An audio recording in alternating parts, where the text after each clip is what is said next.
भगवान श्री राम जी इस पंचवटी में निवास कर रहे। यहीं पर रावण की बहन शूर्पणखा आती है। ये शूर्पणखा जब देखी कि श्री राम और लक्ष्मण बड़े ही सुंदर राजकुमार दिखाई पड़ रहे हैं, तो ये शूर्पणखा राक्षसी थी पर कपट से अपना ऐसा स्वरूप बना करके आई है, देखा है और भगवान श्री राम जी के पास आकर के कहने लगी। क्या श्री राम जी इतने सुंदर थे तो शूर्पणखा सबसे पहले राम जी के पास आई और क्या कहने लगी? तुम सम पुरुष नमो समनारी,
भगवान श्री राम के पास आई और क्या कहने लगी?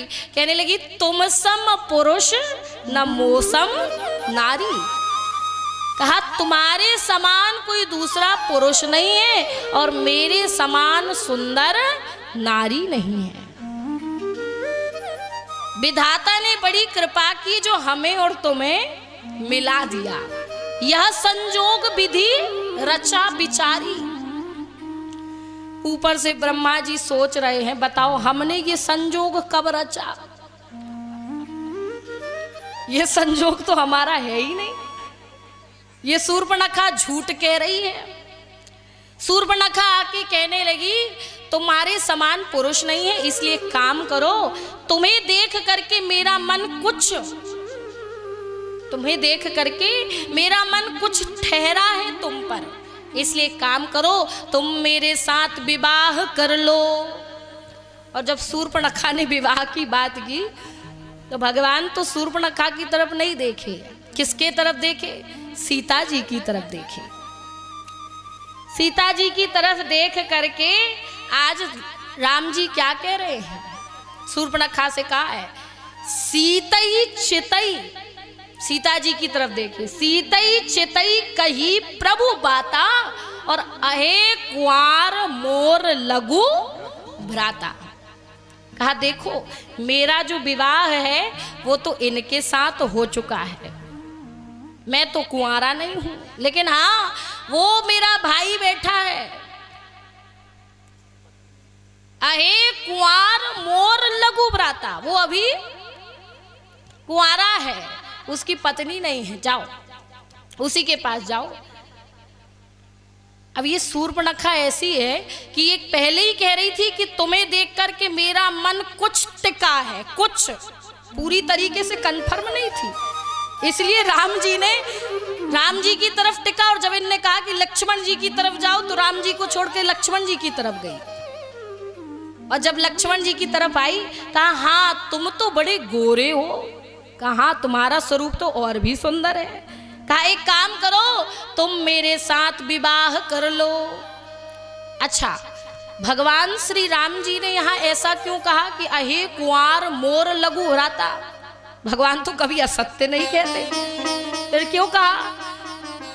कहा देखो कुंवार के 2-3 अर्थ हैं। कुमार का अर्थ है कु यानी होता है पृथ्वी और मार यानी होता है कामदेव। पृथ्वी पर जो कामदेव के समान सुंदर है उसे कुंवार कहते हैं। एक अर्थ ये भी है कि कु यानी होता है दुष्ट और मार यानी होता है मारने वाला। जो दुष्टों को मारने वाला है उसे भी कुमार कहते हैं। और भगवान श्री राम जी कह रहे बताओ ये तो झूठ कह रही है, ये कह रही मैं अभी कुंवारी हूं, इसलिए मैंने भी इसे कह दिया कि तुम मेरे लखन लाल के पास जाओ, क्योंकि ये जो शूर्पणखा है ना इसका विवाह हो गया था और इसका जो पति था उसे रावण ने मार दिया था। बताओ अपने बहनोई को ही मार डाला। हाँ तो इसका पति मर चुका था, तो इसीलिए ये आई कहने लगी कि मेरे साथ विवाह करो। राम जी की तरफ गई, राम जी लक्ष्मण जी की तरफ भेजा, लक्ष्मण जी की तरफ आकर के कहने लगी मेरे साथ विवाह कर लो। लक्ष्मण जी कहने लगे कि तुम्हारे साथ विवाह करूंगा, एक काम करो मेरे साथ विवाह करके तुमको कोई फायदा नहीं होगा, तुम एक काम करो उन्हीं के पास जाओ, राम जी के पास ही जाओ। लक्ष्मण जी ने राम जी की तरफ भेज दिया। राम जी कहने लगे अरे तुम फिर आ गई, कहा तुम वहीं जाओ वहीं तुम्हारा काम बनेगा। परेशान होकर के एकदम झुंझलाती हुई फिर लखन लाल के पास पहुंची, कहने लगी देखो तुम मेरे साथ विवाह कर लो अभी। कहा देखो एक बात बताएं, वो जो बैठे हैं ना वो मालिक हैं, वो जो बैठे हैं वो मालिक हैं, वो राजा हैं। यदि उनकी पत्नी बनोगी तो तुम रानी कहलाओगी, मालिक की पत्नी मालकिन और राजा की पत्नी रानी, और मैं तो उनका दास हूं। मैं कौन हूं? कहा मैं उनका दास हूं। और दास की पत्नी क्या कहलाती है? कहा दासी। यदि मेरी पत्नी बनोगी तो तुम्हें दासी बनना पड़ेगा। बताओ दासी बनने में आनंद है कि रानी बनने में आनंद है? कहा मैं तो रानी बनूंगी, दासी क्यों बनूंगी? कहा तो फिर जाओ उन्हीं के पास। फिर आई, आकर के अब इतना गुस्सा आया कि यही सीता है जिसकी वजह से ये दोनों मुझे यहाँ से वहाँ भेज रहे हैं, नचा रहे हैं। आज शूर्पणखा भयंकर रूप धारण करके सीता जी की तरफ दौड़ी। उसी समय भगवान श्री राम जी ने लक्ष्मण जी को इशारा कर दिया। लक्ष्मण जी तैयार हुए। आज लक्ष्मण अति लाघव नाक कान बिनु कीन, ताके कर रावण कह मनो चुनौती दी। लक्ष्मण जी ने इतनी फुर्ती में उसके नाक और कान काट दिए। अच्छा, पूरे शरीर में नाक की बड़ी सुंदरता होती है। हाँ, नाक के कारण पूरी सुंदरता बनी हुई है, और यदि नाक ही टेढ़ी बेढ़ी हो गई तो सोचो कैसा कुरूप लगे व्यक्ति। और यहाँ तो शूर्पणखा के नाक कान ही कट गए। बाबा कहते ऐसा फब्बारा निकल रहा है रक्त का नाक और कान से कि क्या बताएं। शूर्पणखा को बड़ा गुस्सा आया। किसके पास गई? कहा खरदूषण त्रिसरा के पास गई, खरदूषण के पास आई। अच्छा, ये रावण के पास क्यों नहीं गई? क्योंकि खरदूषण के पास वही बल था जो रावण के पास था। खरदूषण उतने ही बलशाली थे जितना रावण था, इसलिए ये रावण के पास नहीं गई, खरदूषण के पास गई। खरदूषण त्रिसरा के पास आई, आकर के जैसे ही अपनी समस्या बताई, सारे राक्षसों को तैयार करके खरदूषण गए।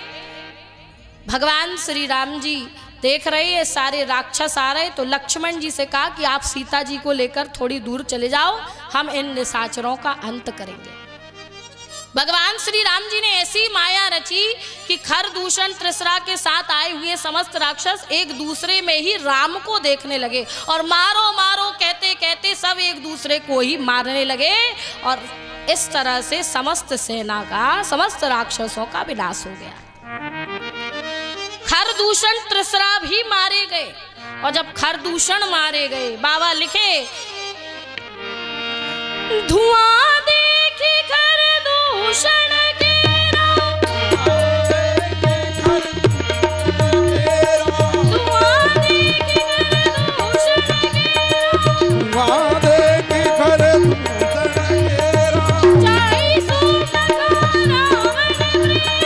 जाई सूर्पणखा रावण